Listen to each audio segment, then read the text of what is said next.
تو یہ جو نہی عن المنکر ہے، برے کاموں سے روکنا، یہ بھی بڑا ضروری ہے۔ اس پر اگرچہ قیمت بڑی لگتی ہے، مگر اس پر اگر بندہ چپ کر جائے کہ جو کوئی کرتا کرتا پھرے، پنجابی میں جو کہتے ہیں جتھے کوئی لگا ہے لگا ران دے، تو کچھ ایسے مواقع بھی ہوتے ہیں کہ جب نہ بولے تو جتنا ان کو عذاب ہوتا ہے اتنا نہ بولنے والے کو بھی ہوتا ہے۔ یعنی ایک تو وہ برا کام کر رہا ہے، دوسرا کر نہیں رہا، صرف خاموش ہو کے دیکھ رہا ہے اور بول نہیں رہا، تو اس پر وعید سخت ہو جاتی ہے۔ تو یہی وجہ تھی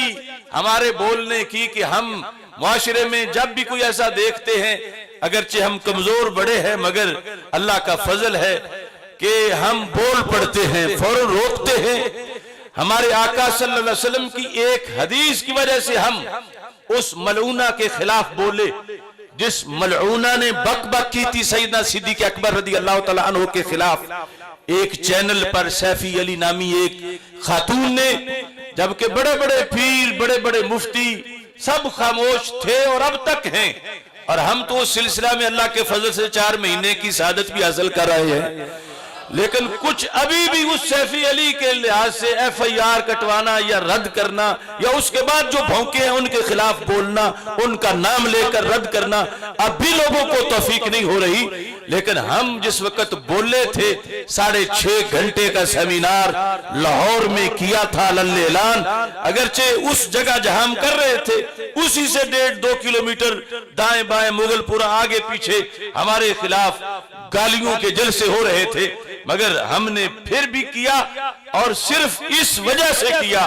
حدیث اس میں بھی میں نے یہ پڑھی کہ میرے آقا علیہ السلام نے فرمایا ہے کہ جب صدیق و عمر رضی اللہ تعالیٰ عنہما کو گالیاں دی جا رہی ہوں تو جس عالم نے اپنا علم چھپایا، فرمایا فقد کتم النبوۃ، اس نے علم نہیں چھپایا، اس نے میری نبوت چھپائی ہے۔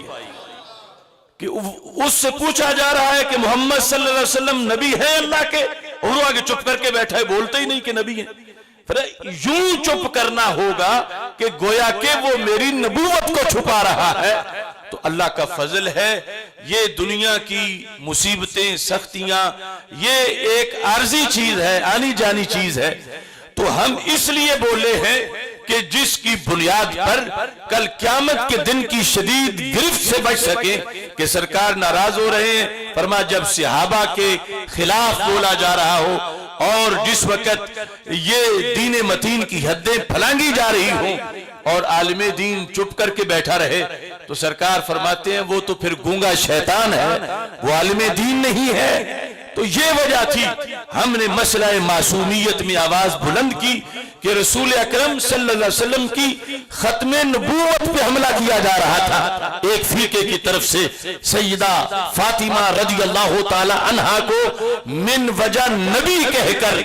ختم نبوت پہ حملہ ہو رہا تھا، تو ہم نے جیل میں جانا تو برداشت کر لیا، مگر سیدہ فاطمہ کو راضی رکھا، چونکہ جب ان کو نبی کہا جائے تو وہ خود کیسے راضی ہوں گی جو ساری زندگی انہوں نے پہرا دیا کہ حضرت محمد مصطفیٰ صلی اللہ علیہ وسلم آخری نبی ہیں، ان کے بعد کوئی نبی نہیں ہو سکتا۔ تو اس بنیاد پر یہ معاشرے کی حالات آتے جاتے رہتے ہیں، ڈگمگاتے ہیں، پھسلتے ہیں بڑے بڑے لوگ، مگر یہ اللہ کا فضل ہے، رب